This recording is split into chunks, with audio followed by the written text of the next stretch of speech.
And you're watching Vantage with me, Palki Sharma.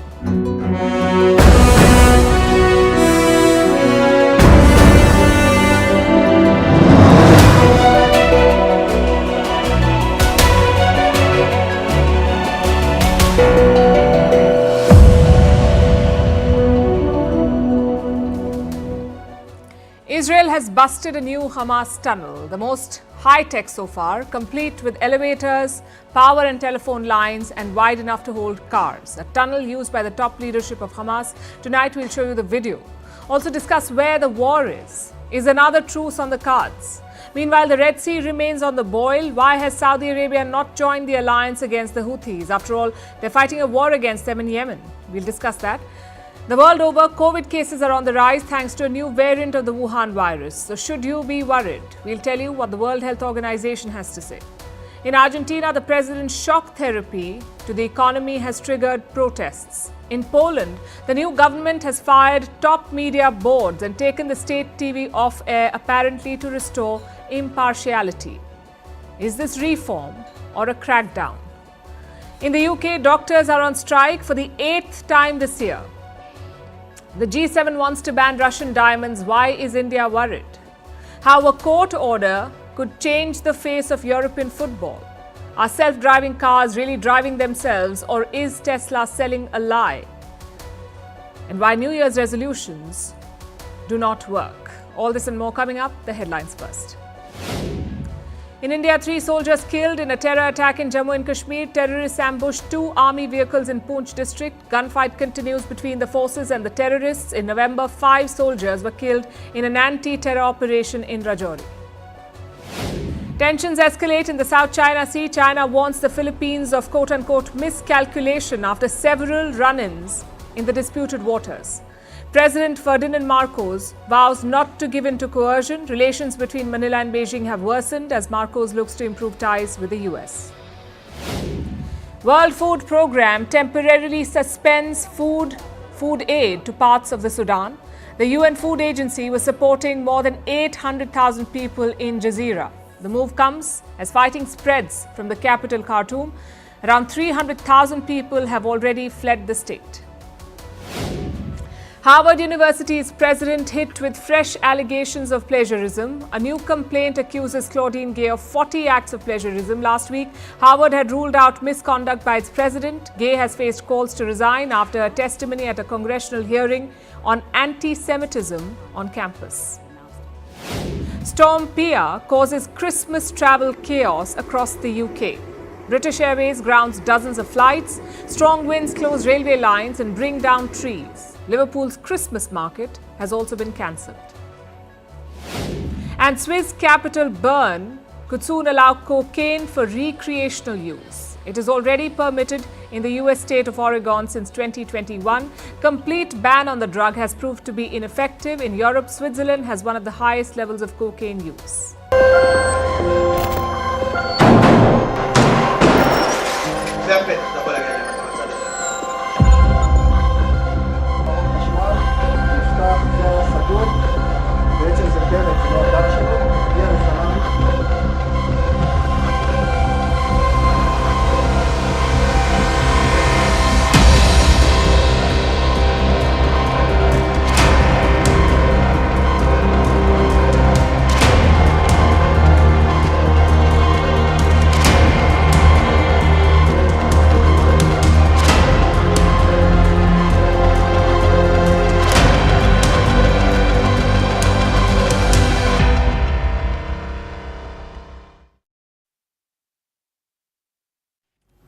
Another day, another tunnel discovery, this time below Gaza city. It's all very high-tech, almost like an underground settlement. This tunnel was apparently used by senior Hamas leaders, including Yahya Sinwar. He is Israel's enemy number 1. Sinwar plotted the October 7th attack. He is also the top Hamas leader still in Gaza. The rest are chilling in Doha. So Israel is hunting this man. They've destroyed his house, they've targeted his hideouts, and now they've found this tunnel. It's almost 60 feet below the ground. It's got elevators, stairs, and electricity shafts, even food and water storage. Take a look. בעצם ארון חשמל, נפתח, זה היה סגור, בעצם זה דלת, זה לא הגב שלו, הגיע לחלל שהוביל לתוך הפיר למטה.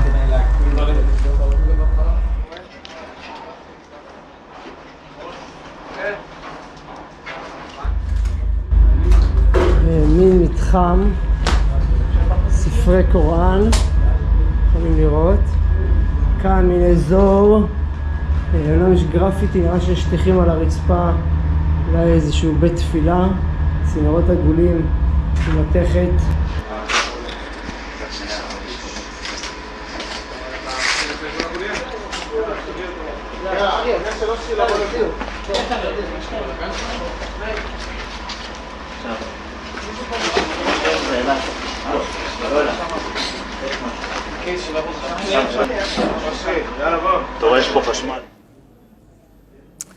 No Sinwar though.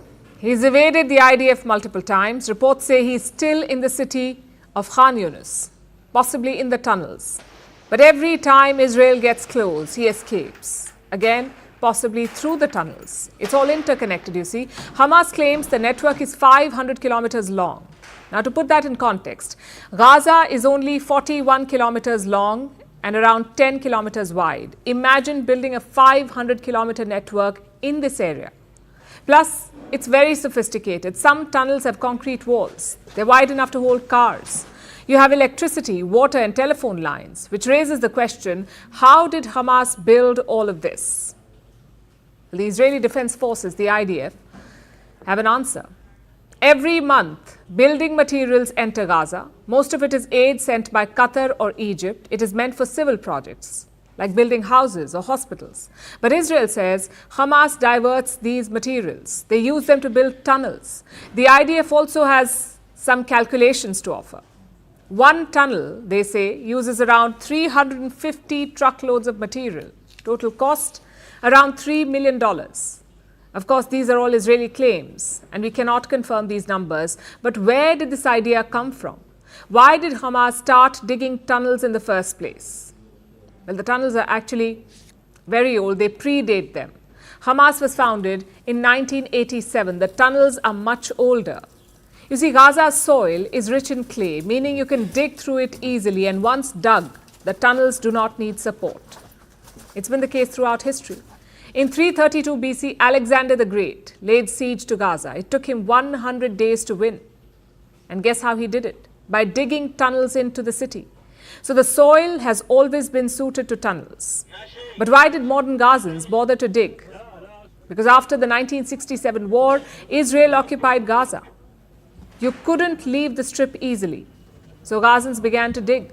Most of these tunnels opened into Egypt. They were used to smuggle goods, fuel and people. Then in 2005, Israel withdrew. 2 years later, Hamas took control of Gaza, yet the tunnels were still being dug. Not for smuggling though. These tunnels had military use then. In 2006, Hamas used them to capture an Israeli soldier. They held him for 5 years. Later, the IDF exchanged him for more than 1,000 Palestinian prisoners. One soldier. Guess who was among them? Yahya Sinwar. So Sinwar and tunnels have a long history, one that could also end in the same tunnels. But Yahya Sinwar is not Israel's only goal. They also need to free their hostages. Some 129 hostages still remain in Gaza. Their fate depends on the truce talks in Egypt. Hamas chief Ismail Haniyeh traveled to Cairo on Wednesday. He was offered a deal. 1 week of no fighting. That's what he was offered. In return, Hamas should release 40 hostages.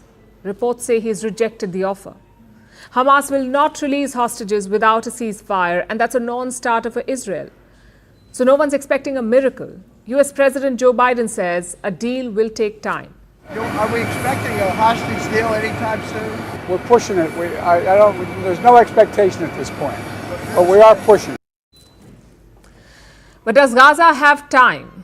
The death toll has crossed 20,000. Around 8,000 of them are children. Only a truce or a UN Security Council resolution can stop Israel. The first one looks far away. That is the truce. What about the UNSC? Well, the vote was supposed to happen on Monday. It's been delayed 3 times. The US is concerned about the wording of the document. If they don't like it, they will veto it. So the UNSC members are working overtime. They will try to vote again today. It won't be easy though. The US is trying to resolve differences bilaterally, not drag things to the UNSC. But Israel is defiant. Prime Minister Netanyahu says Hamas has two options, death or surrender. It's clear that the conflict will move and needs to move to a lower intensity phase. And we expect to see and want to see a shift to more targeted operations with a smaller number of forces that's really focused in on dealing with the leadership of Hamas, the tunnel network, and a few other critical things. Whoever thinks that we will stop is detached from reality. We will not stop the fighting until all of the goals that we have set are achieved. All Hamas terrorists, from the first to the last, are dead men walking. They only have two possibilities: surrender or die. And time is key here. Israel will keep hunting for Yahya Sinwar. Hamas will keep trying to keep him safe, and caught in the middle are innocent Gazan civilians. So no progress in Gaza. What about the second front, the Red Sea? Well, ships continue to avoid that route. More than 100 vessels have changed course. They're not using the Red Sea anymore. Instead, they're sailing around Africa. It's a much longer journey, around 6,000 nautical miles extra, which usually takes around 2 weeks. So what happened to the US-led coalition? Around 10 nations had agreed to guard commercial ships to defend against the Houthis. Has that plan flopped? Well, it's too early to say. The Houthis claim they're not concerned. They're threatening to sink American warships. Any American targeting of our country will be targeted by us, and we will make American battleships, interests and navigation a target for our missiles, drones and military operations.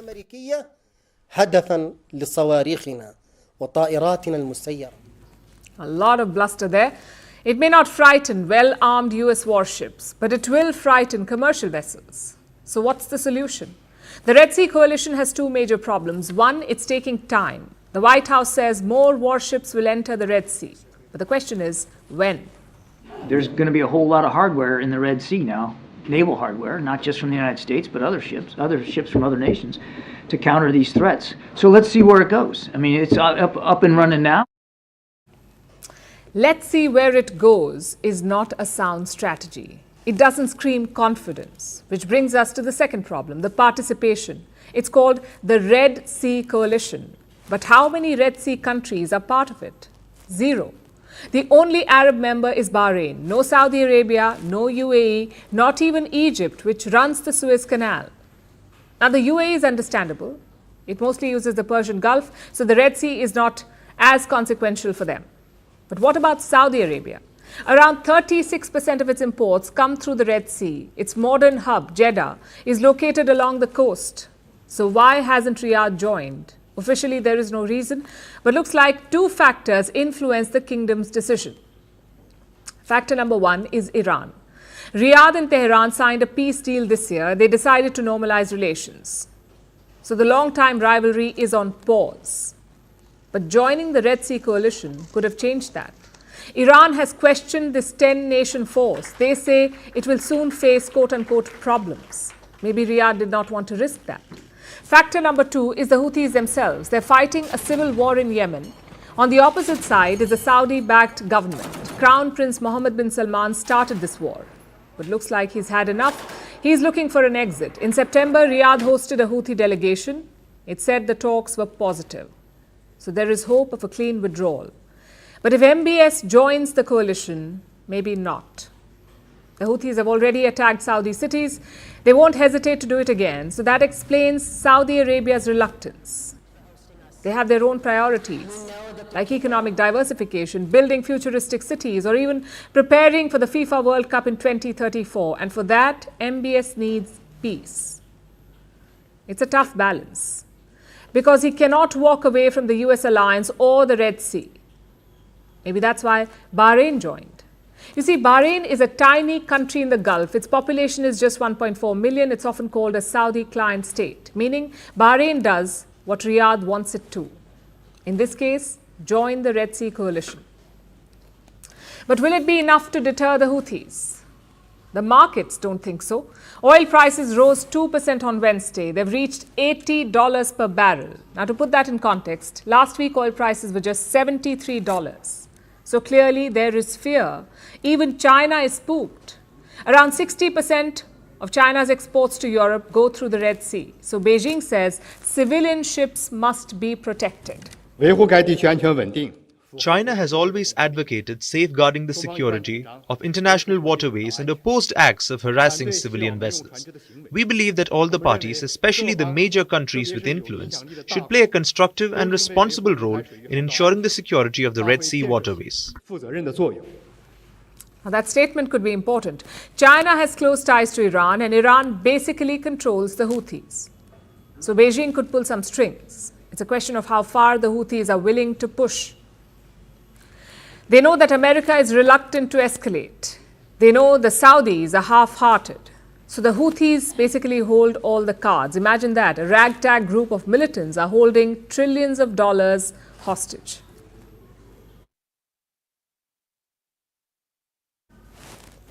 It's that time of the year again, and no, I'm not talking about Christmas, I'm talking about the Wuhan virus pandemic. It's December, and the Wuhan virus is rearing its head again. It's happening across the globe. Cases are on the rise, and the situation is no different here in India. In the last 24 hours, in fact, India has recorded 614 new cases. It's the highest number of new cases detected since May 2021.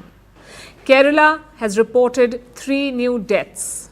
So there's clearly a surge. And what's driving this? A new variant of the Wuhan virus. It's called the JN1. It was first discovered in the southern Indian state of Kerala in India. In India, that's where it was first discovered. Since then, it has spread to states like Goa and Maharashtra. There are 21 new cases of this variant. The central government held a COVID meeting today. There is no reason for alarm yet, but states have been asked to ramp up surveillance. They must track new strains. The latest one, JN1, is linked to an old variant. You may remember Omicron. It was driving the surge last year. Turns out JN1 is linked to Omicron. It's from the same lineage, but it carries a mutation, something that gives it extra immune-evading capabilities. And that is what makes it contagious.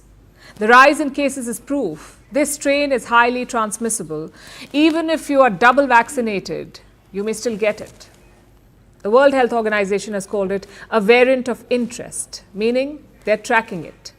And that brings us to the question on everyone's mind. Is this deadly? For now, the symptoms are generally mild. It includes a fever, runny nose, sore throat, headaches, and diarrhea. Some patients may experience breathing problems, but overall, nothing severe. Individuals usually recover in 4 to 5 days, and the surge is not limited to India. At least 40 countries, 40, have detected the JN1 variant. Many of them have rising cases. In Southeast Asia, the masks are back. Countries like Malaysia and Singapore have issued advisories. They want travelers to mask up. Singapore has recorded 56,000 new cases in a week. 56,000 new cases in Singapore. They want everyone to vaccinate now and follow COVID-19 guidelines. Then there's China. It has detected 40 new cases of the JN1 variant, but Beijing says it's not a matter of concern yet. In the United States, there's a similar trend. JN1 is the fastest growing variant in the country. Cases are rising, so are hospitalizations. They're up by 200%. That's hospitalizations in America, 200%. It's a steep increase, which is why the CDC has issued an alert. That's America's public health agency, CDC. It wants citizens to get boosters. The UK too is experiencing something similar. It reported nearly 6,000 cases in a week. Around 6% of Londoners are estimated to have the virus. This is 3 times higher than last month. Doctors have raised an alarm. They're monitoring all new infections. Now, I know what it sounds like. Yet another COVID wave, more cases, more hospitalizations, and the return of the masks. The signs are all there. So should you be worried? Not yet, says the World Health Organization. They say this strain is not a cause of public concern yet. The overall risk to public is low. Vaccines still offer protection, plus it's winter, the season of flu and other respiratory diseases, so it's likely that JN1 is just riding that wave. Having said that, caution is still the name of the game. The holidays are a time of happiness and cheer. Don't dampen it by sneezing all over it. Wear a mask in crowded areas.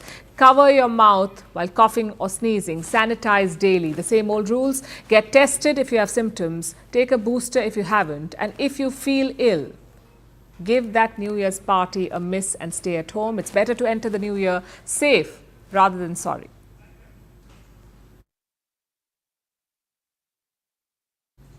Now let's turn our attention to Argentina. Its capital is Buenos Aires. It saw protests through the night yesterday at the Argentine Congress. Thousands descended upon it. The crowds were livid. They were chanting slogans and banging pots and pans. What were they so upset about? Their new president, Javier Milei, and his radical plans for the country's economy. Milei won the Argentine presidency last month. He's campaigned on a platform of economic reform, or rather, economic shock therapy. And that's what he's doing now. But some people no longer like what they voted for. So first things first, how bad is the economy of Argentina? It's in dire straits. Inflation rates have crossed 150% and 40% of the population is living in poverty. Of course, this did not happen overnight. Successive governments have played a part. So Milei promised a total overhaul. That's the platform he campaigned on. He presented himself as an outsider, someone who would dismantle the entire political system and make radical changes to shock the Argentine economy into reviving. That was his plan. And as soon as he took office, he began the shock therapy. He announced austerity measures. He devalued the currency, that's the Argentine peso. He devalued it by more than 50% and promised more tough reforms in the days to come. Now, Milei, like any political leader, is not universally liked. Yes, he won the presidency, but many also voted against him. And these are the people who are protesting. They're furious with the austerity measures. This is what the plan looks like. Firing people from public sector companies, shutting down 9 government ministries. They account for a third of all public sector jobs. He wants to shut them down.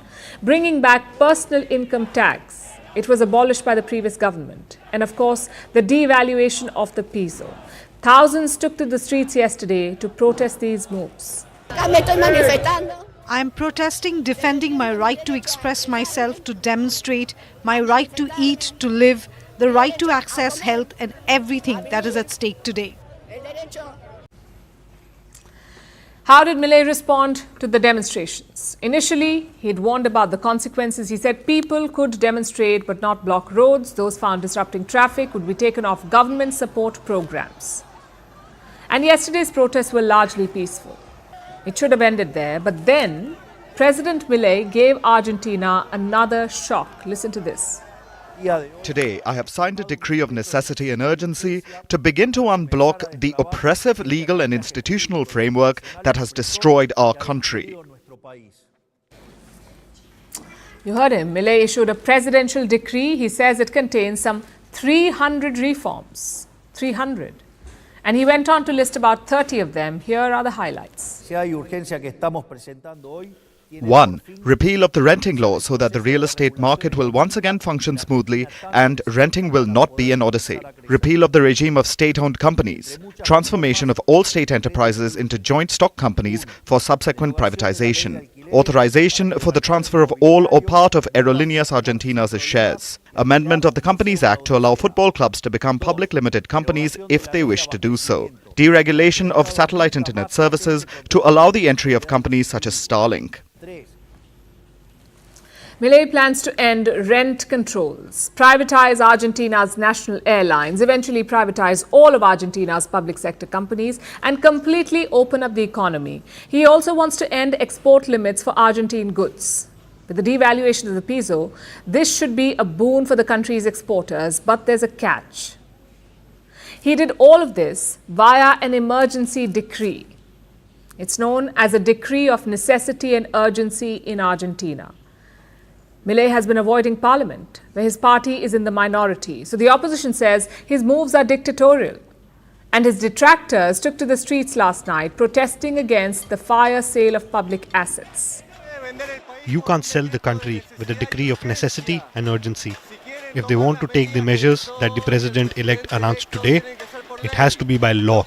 It cannot be by decree. There's no doubt that Argentina's economy needs a reform, and Milei did promise shock therapy. He says things will get worse before they get better. But are the people of his country willing to wait? We'll see in the coming months.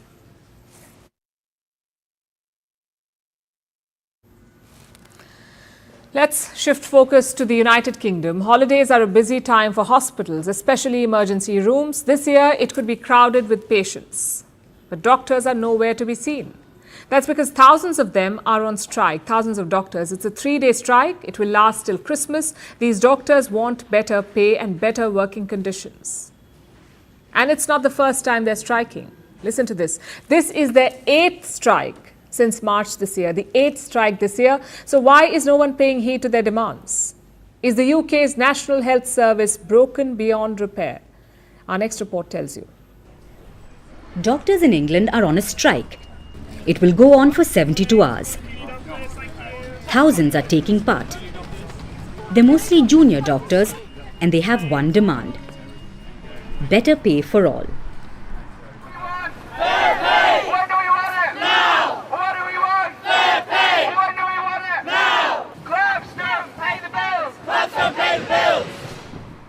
Since December, 1 million appointments have been rescheduled, and more could be affected in the coming days.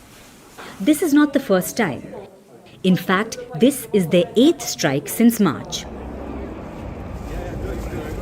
When we called for strike action, it was the government that walked away because they have this notion where they cannot speak to people when strikes are called. There's no law of physics which prevents them from doing so. That's a decision they've made. Well, from my first day of work, there was low staffing, the hospital was at critical capacity, there was corridor nursing. Me and my colleagues were expected to take up more senior decisions and work at a level where we're just getting burnt out. So what are their demands? NHS doctors say their salaries have barely increased in the last few years. Coupled with high inflation and the UK's cost of living crisis, they are making less money than ever. Plus, the publicly funded National Health Service has cut staff due to shortage of funds. So, medical professionals are working longer hours but getting paid less. The situation is so bad that 1 in 3 want to leave the NHS within 2 years of graduating. So, what's the government doing? They have offered a pay rise multiple times, but for doctors, it just isn't enough. Their first offer was a 2% rise. The doctors called it an insult. Then the government came back with a counter-offer, a 6% pay rise for consultants and an 8.8% pay rise for junior doctors. The doctors have rejected that too. But I want also to address their concerns about working conditions and so on. But I cannot do that if they're on the picket line rather than in hospitals looking after patients. And what this means for the NHS as a whole is that rather than us focusing on, for example, the winter challenges that we know are coming down the train tracks towards us, instead professionals around the country have been having to work intensively on how we can keep our hospitals and our health systems safe. So what is the solution right now? The best option is raising the NHS budget. In 2010, the Conservatives tried to cut down on NHS spending. It was part of austerity measures. There were protests, but that didn't stop the budget cut. And since then, the effects have been felt by the UK health system. The NHS runs on a budget that, according to estimates, is short by $28 billion. Does the NHS need more money? The answer is yes, but what it also needs are better working conditions and better infrastructure. This is one of the world's oldest publicly funded healthcare systems, and without reforms, it's likely to break down sooner rather than later.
Diamonds are forever. It's a cool marketing tagline, also the name of a James Bond movie, but the tagline may soon come with a rider. Doesn't apply to Russian diamonds. Let me explain. The G7 countries have announced a ban on Russian diamonds. It starts from the new year, and the plan has two phases. First, a ban on processed diamonds from Russia, basically the finished product. The second is on indirect imports. So India bought rough diamonds from Russia. They were polished and processed here and then exported abroad. From March 2024, even those will be banned.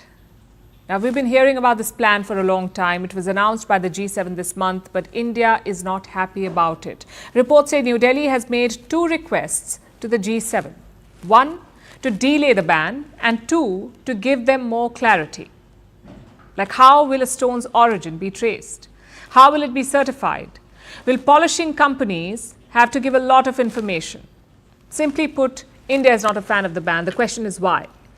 Time for a quick lesson on the diamond industry. Russia is the biggest producer. It makes up 30% of all rough diamonds. The G7 nations, or some of the biggest economies in the world, that's the group of 7, they are the biggest buyers. They make up 70% of the consumption. And between them is India. 90% of the polishing and cutting is done here. Randomly, take 15 diamonds. Chances are 14 were processed in India. It tells you how big the industry is. India's diamond sector is based in the western state of Gujarat, mostly in the city of Surat. It employs around 5 million people. It also generates $23 billion in exports. That's 10% of India's total merchandise outflow. Imagine that, 10% from gems and jewelry. So to recap, most of the world's rough diamond comes to India. We polish it, process it, and export it. And it makes a lot of money. Now we come to the G7 ban. The idea is to throttle Russia's exports, to make sure that countries do not buy Russian stones. India buys them indirectly. We don't import from Russia, we source them from places like Dubai and Antwerp. The same Russian stones, just a different market. So will the ban still apply? Unfortunately, yes, it will.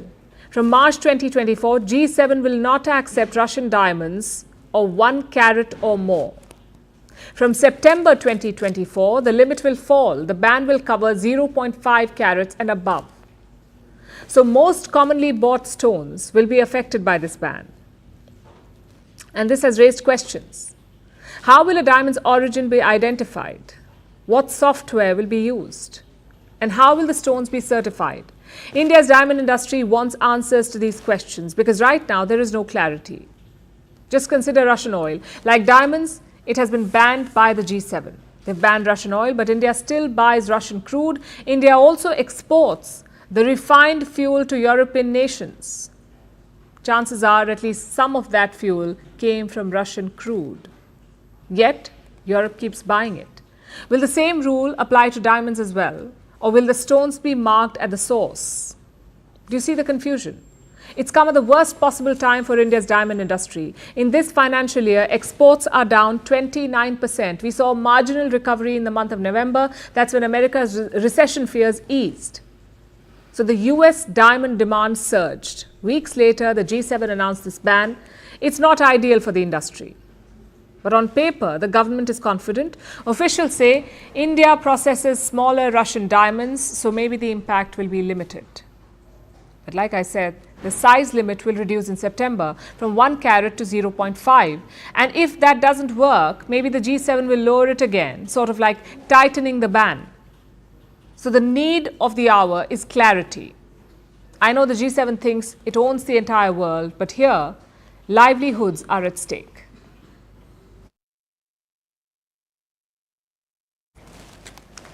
It's a historic day for football, and it's not because Lionel Messi has won another Ballon d'Or. It's because of a court judgment that has handed a win to the European Super League. If you don't remember what it is, here's a refresher. In 2021, Real Madrid, Barcelona and 10 other clubs announced a breakaway league, the European Super League. But the move only lasted 48 hours. UEFA and FIFA slammed this new league. Clubs were threatened with sanctions, so they all pulled out. But the matter did not end there. It went to the top court in the European Union and they have ruled today. They say the football bodies abused their dominant position and this was an illegal monopoly. Basically, it's a green light for the Super League and they've already announced their plans. So will this change the face of European football? Our next report tells you. Indeed, there is big news today. And that news is that football is free. Free from the monopoly of UEFA, free to pursue the best ideas without fear of sanctions, and under our proposal, free viewing of all live matches. That's the CEO of A22 Sports, the man behind the European Super League. He says football is free. But free from what? According to him, it's the clutches of the UEFA. It's a feud which began in 2021. 12 European clubs announced a breakaway league, the ESL, or the European Super League. But once it was announced, all hell broke loose. Fans slammed the move, governments asked questions, and the UEFA went straight to sanctions. They threatened to sanction any club that joined the Super League. 2021, the Montreux Congress, and the brazen attempt by a handful of oligarchs and football aristocrats to launch a project that would have trampled on all the values of European football and European society. So clubs had very little choice. They pulled out. But two of them did not give up. That's Real Madrid and Barcelona. They were still hoping for the league to be up and running. So ESL and the Spanish giants went to court. Their case was against the UEFA and the FIFA. They said these football bodies hold a monopoly. This monopoly breaches the EU's competition and free movement law. So that was the accusation. And now the court has ruled in their favour. The Court of Justice Grand Chamber declares, first, that Article 102 TFUE must be interpreted in the sense that it constitutes an abuse of a dominant position that the associations responsible for football at the global and European levels. The court has called it an abuse of power. It's a judgment that rocked European football. For many, it's a shock. This is the world's most popular sport, and for 70 years it has had an established governance. Will that change soon? Will the Super League change how football works? There are many questions. The Super League already announced its plan. It has proposed a new league. This will have 64 men's clubs and 32 women's clubs, with a format similar to UEFA competitions. There is an annual promotion and relegation system, plus no permanent members. Fans can also watch all the matches for free on a new digital streaming platform. So, which clubs are in? For now, it's just Barcelona and Real Madrid. Other clubs have spoken against the ESL, including the likes of Manchester United, Bayern Munich, Atletico Madrid and Borussia Dortmund. Plus, Premier League clubs may still face hurdles before they can play for the new league. That's because, according to the 2022 new owners' charter, they cannot engage in the creation of new competition formats. So while the judgment was a win for the Super League, that victory hasn't translated on the pitch yet. The big question now is, will the Super League happen soon? And if it does, who will play for it? Plus, will the UEFA try to stop it? Because the Super League will still have to get an authorization from UEFA. Right now, the ball is in UEFA's corner. Despite the setback in court, UEFA has all the advantages, including their 70-year legacy. How they play that could change the face of European football.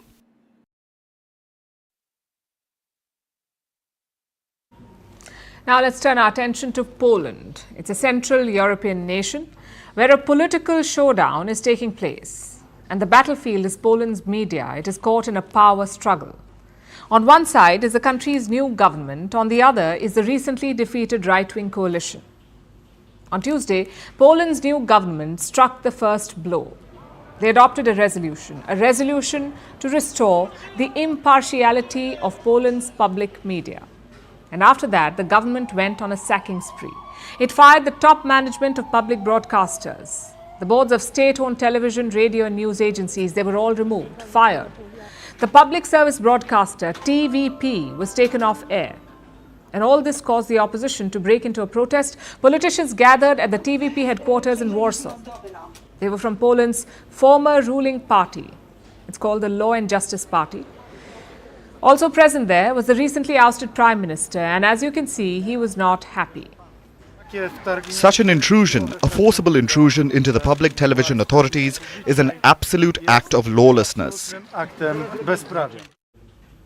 He said this is an attack on press freedom and that now Polish news will come directly from the new Prime Minister's office. Do you want to have all information provided according to one template? According to the template prepared in the office of Prime Minister Tusk? I think that Poles deserve reliable information, information shown from different sides. Now the thing is, these are the same accusations that were made against the Law and Justice Party. The party was in power for 8 years, and during this time they were accused of capturing the Polish media, of turning public broadcasters into government mouthpieces. And this accusation was not just from the opposition, some global bodies have made the same charge. And TVP in particular was singled out, as was the acquisition of regional newspapers by a state-controlled oil company. These media outlets are accused of pushing propaganda, of favouring the Law and Justice Party and actively slandering the then political opposition, specifically Donald Tusk, who has now won the election, and he is Poland's new Prime Minister.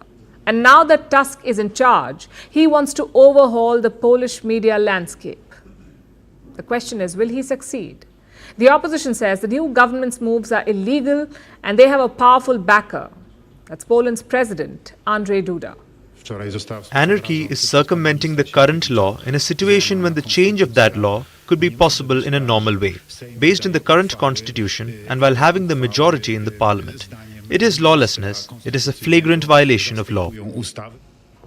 Now, Duda was put in office by the Law and Justice Party, which is now in the opposition, and he will remain president till 2025. Till then, he is expected to oppose Donald Tusk's government, the new government. But that may not deter Tusk. Duda's criticism and the opposition protests are being cited as proof that they had corrupted the Polish media ecosystem. Last night's escalation, the occupation of the public television headquarters, is the best proof that it was party television. 100 politicians came here last night to barricade themselves in a public institution financed by the taxes of citizens. So at this point, both Polish parties are pointing fingers at each other. Is this a crackdown or a reform? The answer depends on who you ask.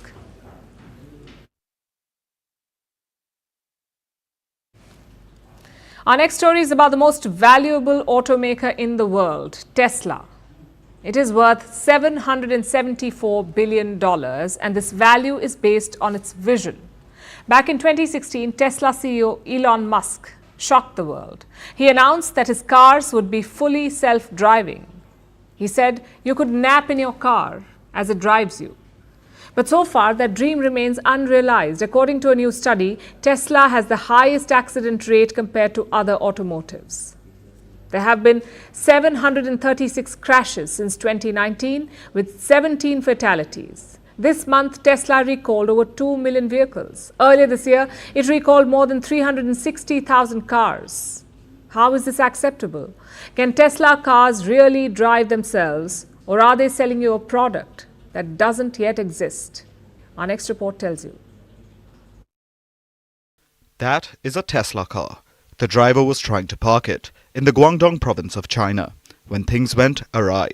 The car began accelerating and dangerously swerving. It killed 2 people, including a high school girl.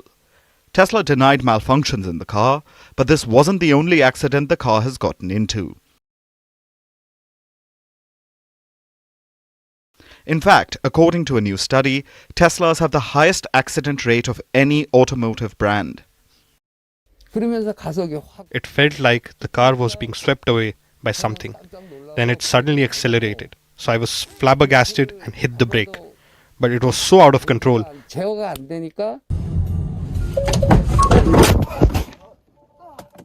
The brand has an accident rate of 23.5 per 1,000 drivers in the US.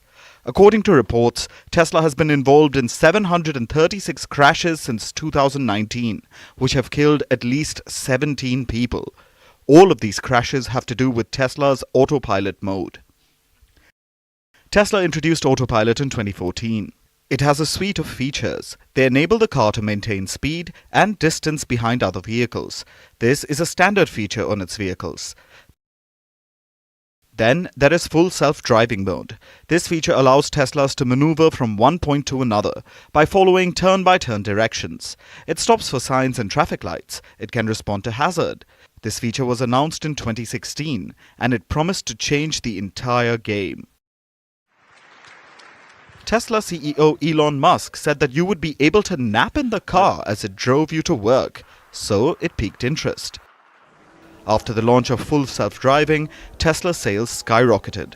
From 12,000 users, they went up to 400,000 in about a year after the launch. After all, Tesla's marketing has always been on point. This video was uploaded by the company. It says full self-driving, but as they say, the devil is in the details. So if you go on the website and read the fine print, it says autopilot, enhanced autopilot, and full self-driving capability are intended for use with a fully attentive driver who has their hands on the wheel and is prepared to take over at any moment. The currently enabled features do not make the vehicle autonomous. Basically, with either system, the drivers must monitor the road. They have to intervene when necessary, which, as the number of crashes may signal, can be often enough. What's more, if you dig even deeper into the Tesla fine print, you will see that the owner bears all legal responsibility for everything their Tesla car does. So, Tesla tells the customers these cars are self-driving, at least messaging-wise, then it builds the cars without guardrails, and then blames the victims. Quite the game, isn't it? But slowly, its scheme seems to be unraveling. This month, Tesla recalled over 2 million of its cars in the US, which is nearly all of its vehicles sold there. It came after the US regulator found its autopilot to be defective. And this isn't the first recall to torment Tesla. As Tesla faces turbulence, one thing should be clear as day. Self-driving Tesla cars are anything but.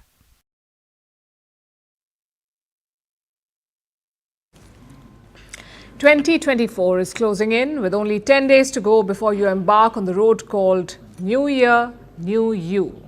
Year on year, the world over, people ritualize New Year resolutions. It can be a practice or a goal, something that will improve or benefit you in the new year. It could be to eat better, to save more money, to quit smoking, to drink your coffee while it's hot. No judgments here, anything goes. The tough bit is, it doesn't take long before the going gets rough. Do New Year resolutions work? According to research, rarely. 25% of resolutions don't even make it past the first week of January, 25%. By the time the year ends, fewer than 10% have been fully kept, and the road to a new you leads you down a shame spiral. Let's understand why. The achievement of goals is often linked to self-control. You may have heard of the marshmallow experiment. It was conducted some 30 years ago, where if children could resist eating one sweet, they would be rewarded with another. The study found that those who could wait, those who could resist the temptation, had better academic and professional success as they grew up. Basically, those who can persevere towards goals in the face of temptation are best positioned for success.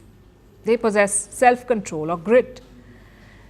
The study may as well be a bedtime story. It's that popular. In fact, self-control has birthed an entire cottage industry. There are books, movies, TikToks, you name it. So people can try every trick in the book.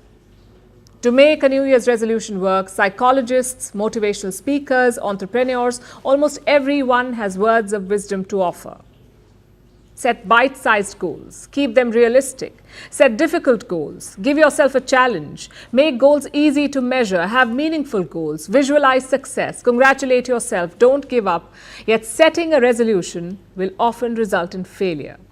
The question is why? Why are people still failing?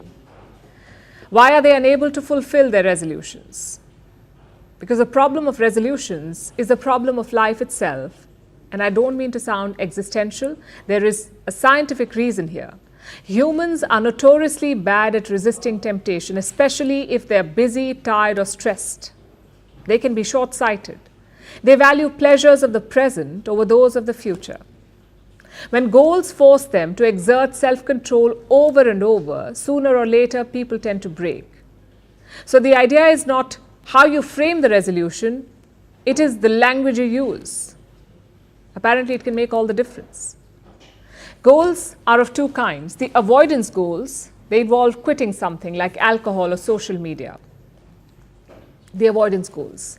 Then there are the approach goals. They involve developing a new habit like swimming twice a week or eating a fruit every day. Now take a guess which category requires less exertion of self-control. The second one, approach goals. According to research, people are 25% more likely to meet them than avoidance goals.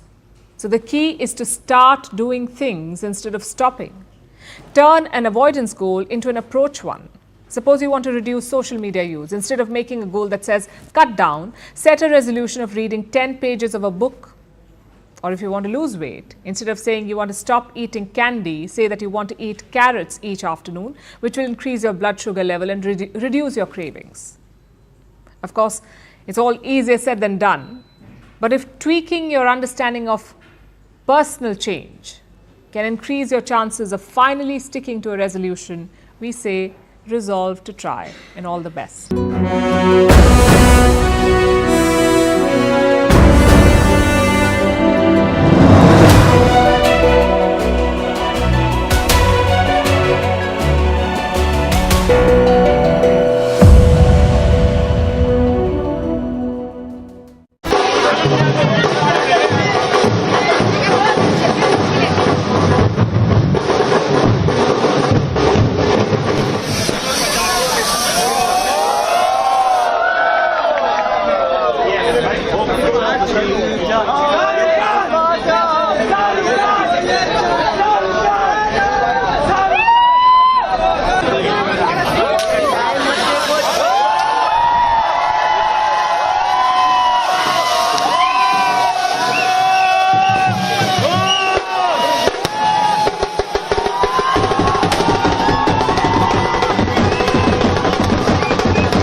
And now it's time for Vantage Shots, images that tell the story. It's beginning to look a lot like Christmas as Sydney sparkles for the holiday season. A Belgian town moves its festive ice rink into church to beat the warmer weather, and Santa is almost on his way. With just a few days to go before Christmas, he's busy preparing for the big day. Finally, we're taking you back in history on this day in 1898. Marie and Pierre Curie discovered radium, a silvery white metal. In the early 1900s, it was used extensively to treat cancer. We're leaving you on that note. Thanks for watching. We'll see you tomorrow.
Very good evening. You're watching Breaking on CNN News 18 with me, Akanksha Swaroop. With that, let's bring you breaking inputs coming in from Jammu and Kashmir.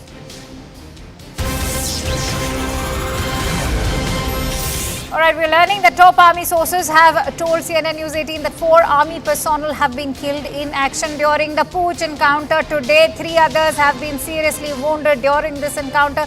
The encounter unfolded when terrorists fired upon 2 army vehicles that were passing through Dera Ki Gali in Rajouri's Poonch region at around 3:45 p.m. today. This is the breaking input that we are bringing to you, that 4 army personnel have been killed in action during this encounter that took place. At the same time, we are also learning that others have also been wounded during the ambush that took place in Jammu and Kashmir's Poonch. The army had been conducting an operation in and around Dera Ki Gali, which is also known as the DKG area. For more details, let's quickly go across to Tejinder, who's joining me on the phone line. Tejinder, this is a region which is now turning out to be a hotbed for terrorists in more than over a year.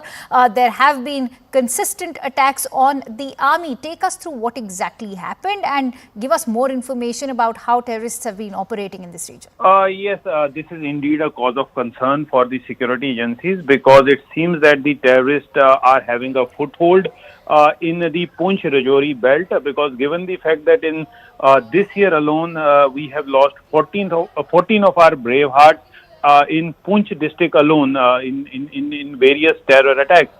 Earlier this year we saw a similar kind of terror attack happening in the Dangri area of Rajouri district, wherein 7 civilians were killed. So it clearly seems that after the abrogation of Article 370, when there is normalcy in the Kashmir Valley, the focus of terrorists has shifted from Kashmir Valley to the peaceful region of Jammu region, especially the areas of Poonch and Rajouri. Because of their proximity with the line of control, it seems that after infiltration from the Pakistan